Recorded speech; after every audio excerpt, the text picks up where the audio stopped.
Hello. आज आपण start करतोय आपल्या एम्बेडेड सिस्टमच्या फर्स्ट लेक्चरला.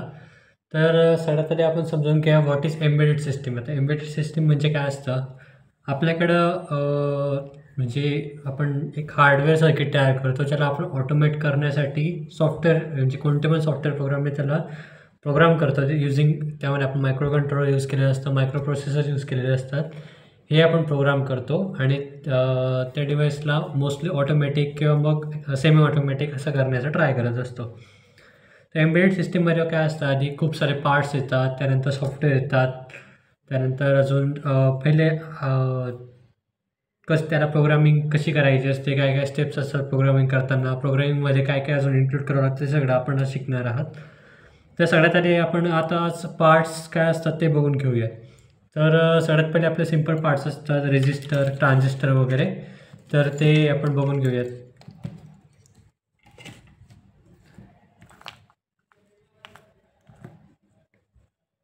तर हा एक पार्ट असतो एम्बेडेड सिस्टम म्हटला. हा असतो 5 व्होल्ट रिले असतो.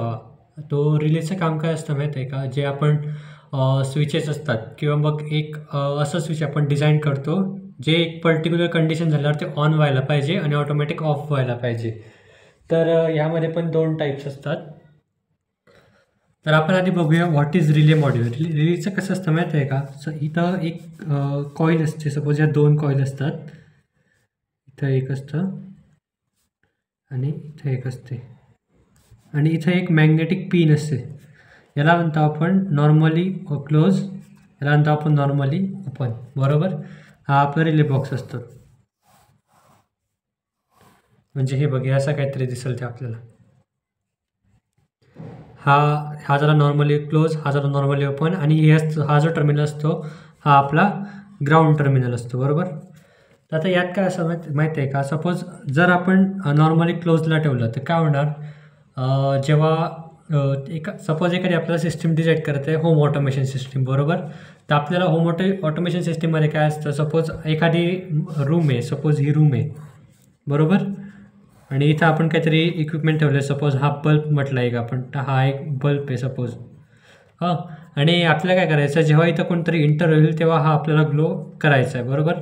तर आपण काय करणार, याला जो रिले जर आपण इथं यूज केला तर त्याच्यासाठी आपण काय करणार, हा जो रिलेचा स्विच आहे तो नॉर्मली ओपनला ठेवणार. म्हणजे काय असेल, जेव्हा इथं कोणीच नाही आहे तर ही जी पिन आहे ती इथं नॉर्मली ओपनला असेल. त्याच्यामुळे काय होईल की हा जो लाईट आहे तो तिथपर्यंत बंद राहील, आणि जसं इथं कोणतरी इंटर झालं तर काय होईल, इथला जो करंट आहे तो करंट जो सपोज सेन्सर आपण इथे यूज केला, एखादी अल्ट्रासॉनिक सेन्सर यूज केला आपण, अल्ट्रासॉनिक सेन्सर आपण यूज केला, म्हणजे कोणीतरी आलं तर त्याच्या तिथं डिटेक्ट झालं की कोणतरी आलं आहे म्हणून. तर तेव्हा ते काय करणार, त्याची जी पिन आहे, सपोज हे अल्ट्रासॉनिक सेन्सर असं काहीतरी दिसायला असतं ते आपल्याला. तर याच्या पिन्स असतात. बरोबर. 4 पिन्स असतात, VCC, ग्राउंड, इको आणि एक असते अजून. तर काय होणार, या सिग्नल थ्रू या रिलेला आपण येते ना इनपुट देणार. मग ते इनपुट आल्यावर काय होतं माहिती आहे का, ही जी कॉईल आहे इथं मॅग्नेटिक फील्ड डेव्हलप होते, आणि मग मॅग्नेटिक फील्ड झाला आणि इथं जो करंट फ्लो आहे तो थांबून जाणार आहे आपला. मग काय होणार, हा जो इथला ही जी पिन आहे ते इथं या साईडला अट्रॅक्ट होऊन हे जे नॉर्मली क्लोजला जाणार. मग यामुळे काय होणार, नॉर्मली क्लोज झालं म्हणजे हे जे लाईटचं सर्किट आहे इथं करंट पास व्हायला सुरुवात झाली. मग इथं करंट पास व्हायला सुरुवात झाली म्हणजे काय होणार, इथं करंट फ्लो व्हायला लागलं म्हणजे आपल्याला जो लाईट आहे तो ग्लो होणार. बरोबर. तर हे झालं रिलेचं फंक्शन. आता इथं आपण एक डायोड यूज केला आहे. तर डायोडचं फंक्शन काय असतं, आता बघ इथं क्लोजली दाखवतो. हा जो पार्ट आहे ना, हा असतो आपला निगेटिव्ह, हा असतो आपला हा असतो आपला पॉझिटिव्ह, हा असतो आपला निगेटिव्ह, असं असतं आपलं. तर डायोडचं काम काय असतं मॅक्झिमम, तर आपण रेक्टिफायर वगैरे बघितले. आता सपोज रेक्टिफायरची आपण एक डायग्राम कन्सिडर केली. आता एक स्टेप डाऊन रेक्टिफायर आपण सपोज कन्सिडर केलं, तर हे असतं रेक्टिफायरचं समथिंग स्ट्रक्चर असतं. ही कॉईल असते ती मोठी असते, ही कॉईल असते ती छोटी असते, आणि इथं असे 2 डायोड्स लावलेले असतात.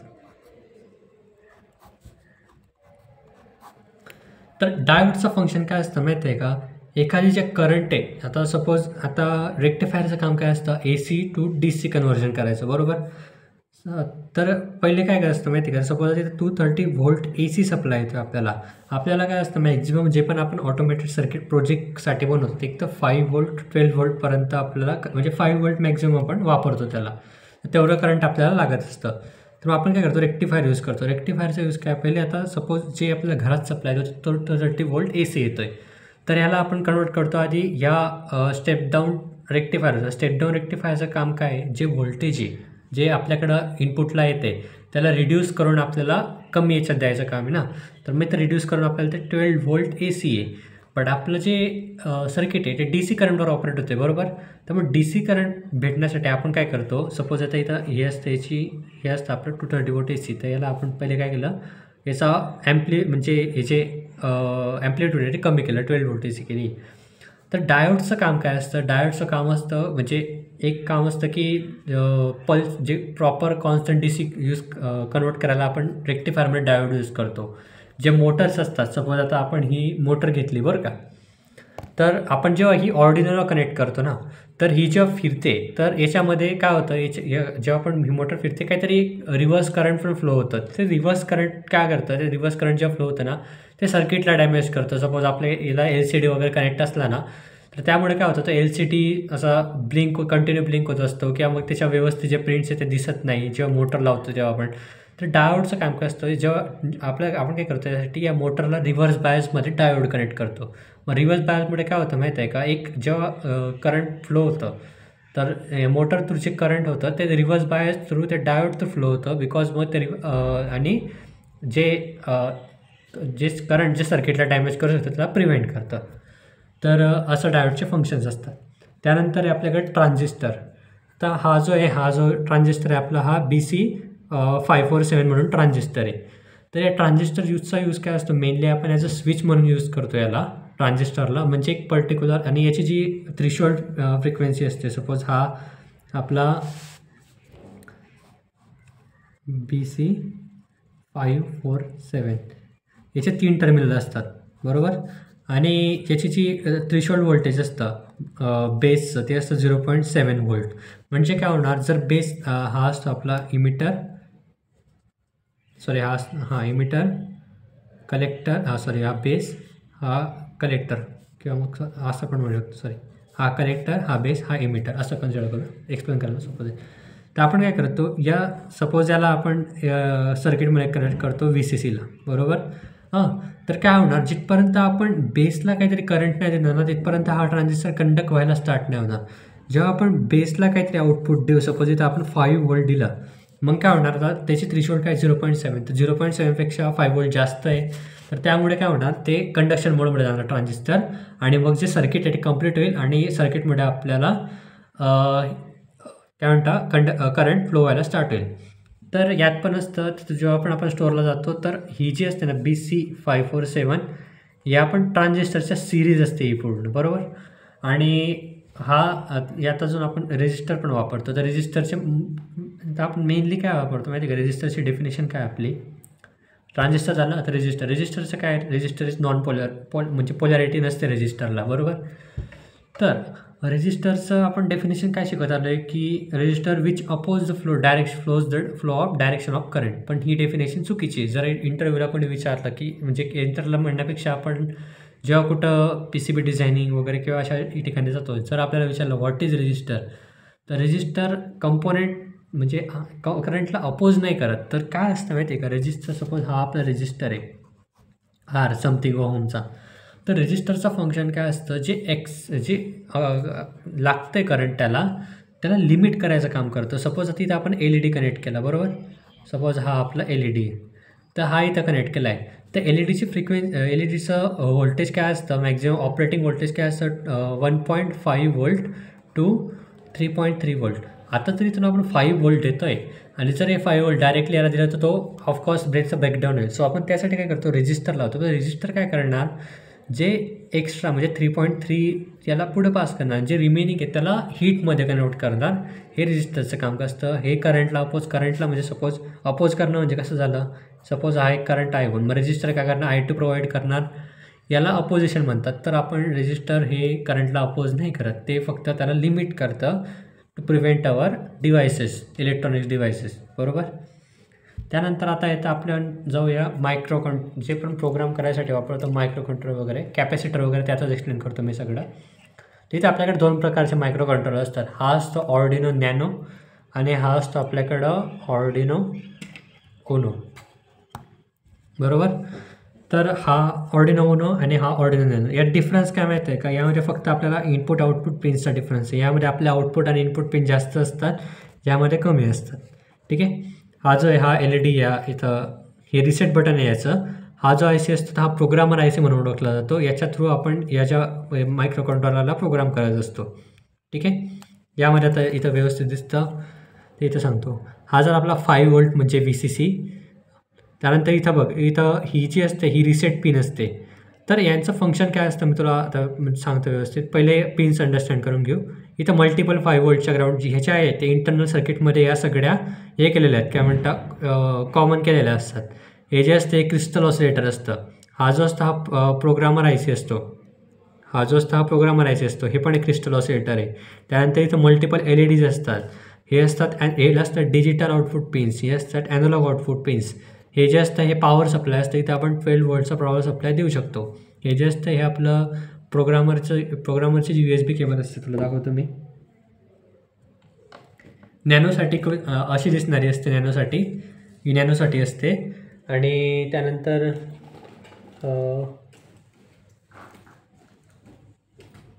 ही जी केबल असते ते आपण उनोला कनेक्ट करतो. डिफरन्स एवढाच आहे की आपण मल्टिपल आउटपुट घेऊ शकतो उनोवर, तसं नॅनोवर नसतं. इथं एक IC असते ATmega 3, ती पण असते, पण या उनोला नाही आहे. ते दुसरं एक उनो असतं त्याला असते LM3 ATmega म्हणून, ती इथं कनेक्टेड असते. ती असते आपली जी मेन IC असते ती असते. तर यात आपण काय बघतो,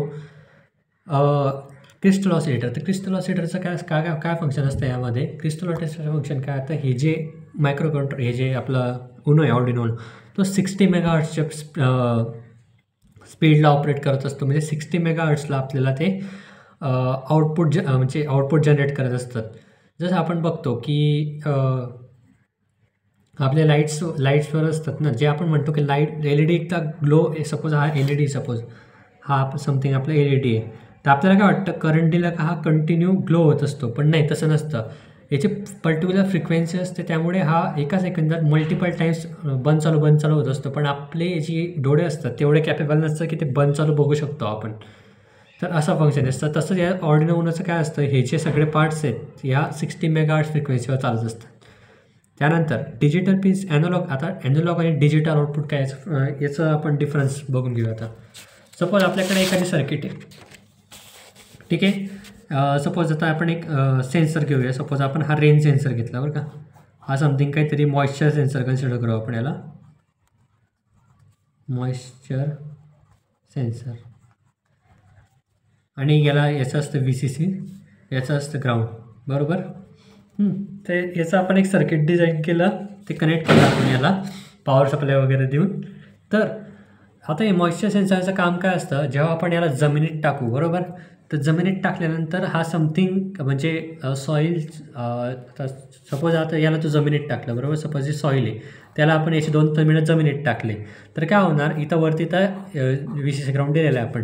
तर सॉईलमध्ये जे पाणी असतं त्याच्यामुळे याच्या प्लेट्स आहे, याच्यामध्ये काहीच नसतं, गॅप, याच्यात पूर्ण गॅप असतो, ठीक आहे. तर त्या सॉईलमधल्या मॉइश्चरमुळे काय होणार, याची जी कंडक्शन आहे ते कंप्लीट होणार, बरोबर.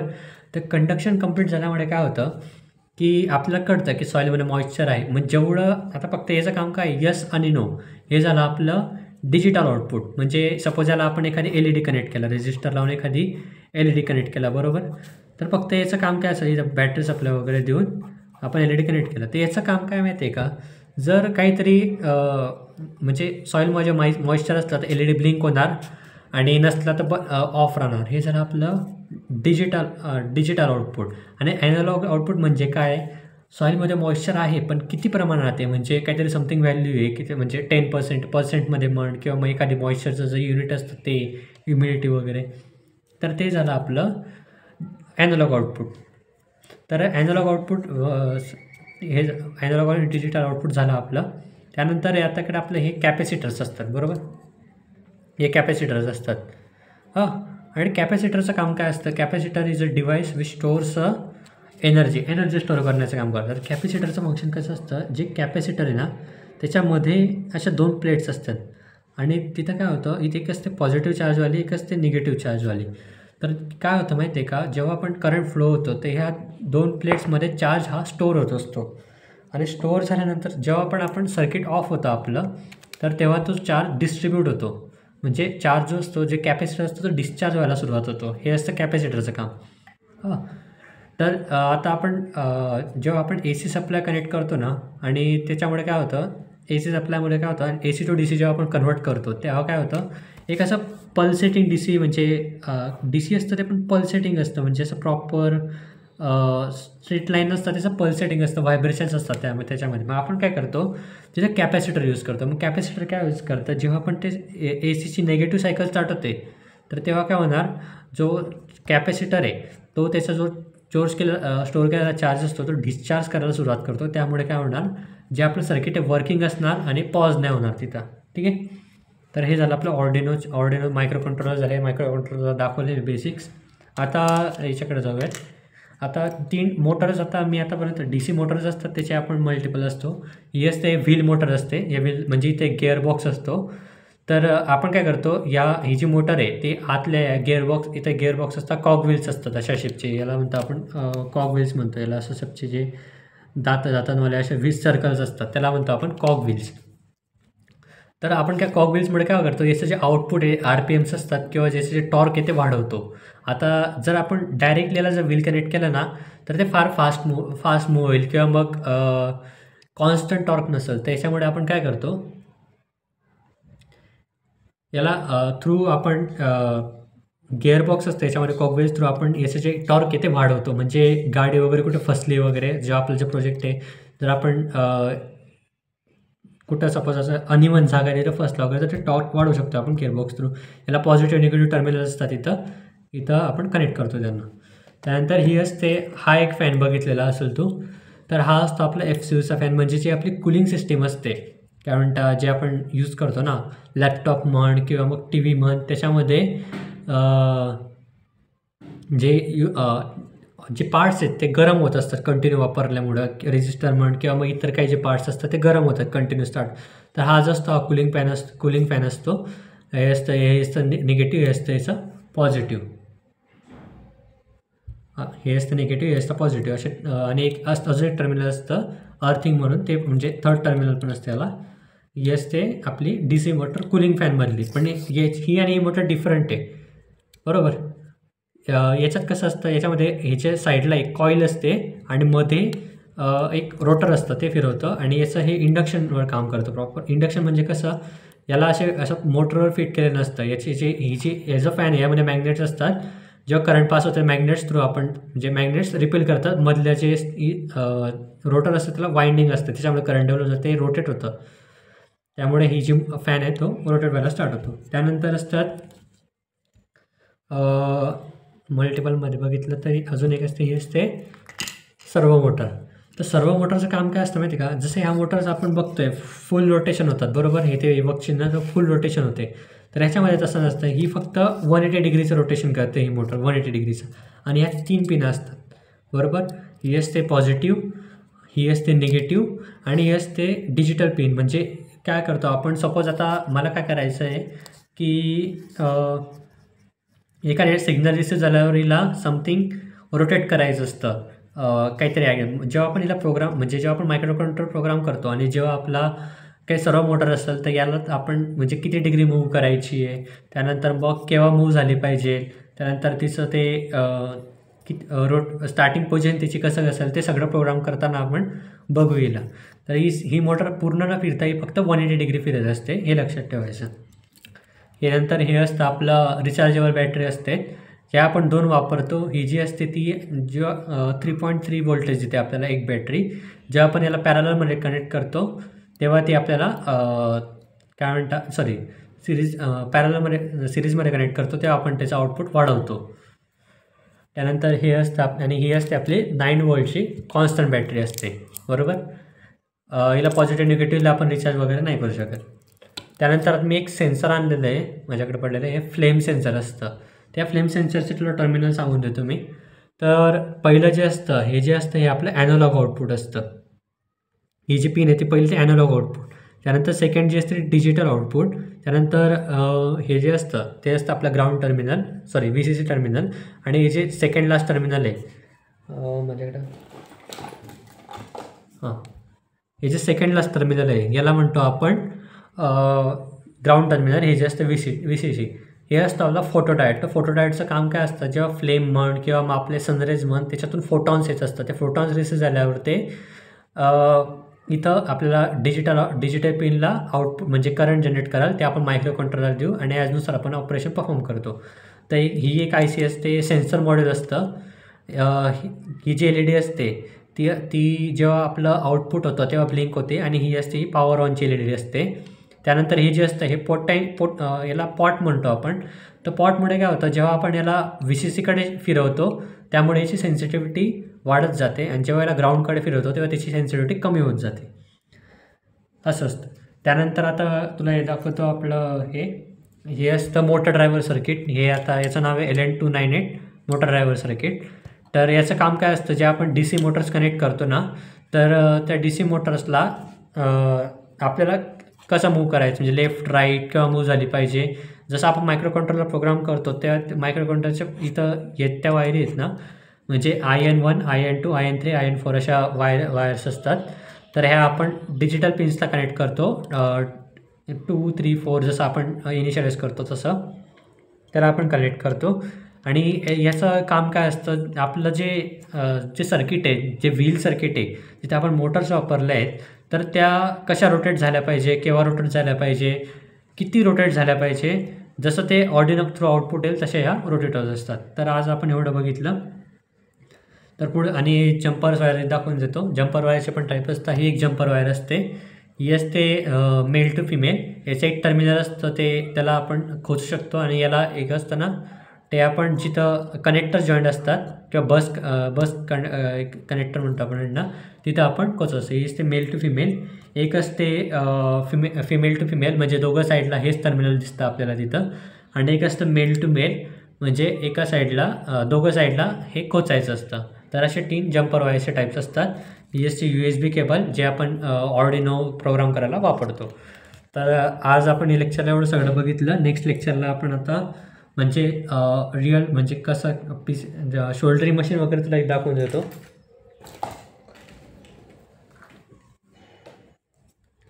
ही असते आपली शोल्डरिंग मशीन, ही पूर्ण दाखवून देतो. त्याला शोल्डरिंग करण्याचं मेथड कशी असते माहीत आहे का, तर आपल्याकडे एक रेझिन असतं, ठीक आहे. ते रेझिन,